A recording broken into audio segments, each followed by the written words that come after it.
పశ్చిమ గోదావరి జిల్లా భీమవరం మండలం రాయలం గ్రామంలో బీజేపీ పట్టణ పడమర విభాగం అధ్యక్షులు వబిలిశెట్టి ప్రసాదరావు ఆధ్వర్యంలో నిర్వహించిన భారతీయ జనసంఘ్ వ్యవస్థాపకులు జాతీయవాది డాక్టర్ శ్యామాప్రసాద్ ముఖర్జీ జయంతి వేడుకల్లో కేంద్ర మంత్రి శ్రీనివాస వర్మ పాల్గొని శ్యాంప్రసాద్ ముఖర్జీ విగ్రహానికి పూలమాల వేసి ఘనంగా నివాళులర్పించారు.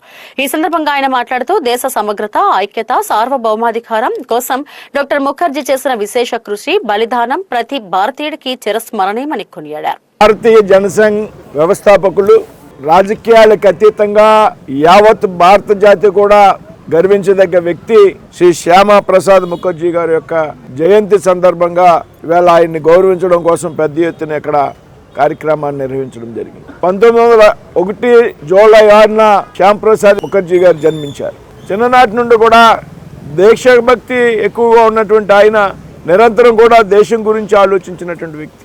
తండ్రి అశుతోష్ ముఖర్జీ గారు కలకత్తా యూనివర్సిటీ వైస్ ఛాన్సలర్గా పనిచేసినటువంటి వ్యక్తి. శ్యాంప్రసాద్ ముఖర్జీ గారు చక్కగా చదువుకున్నటువంటి వ్యక్తి, న్యాయశాస్త్రాన్ని కూడా అభ్యసించడం జరిగింది.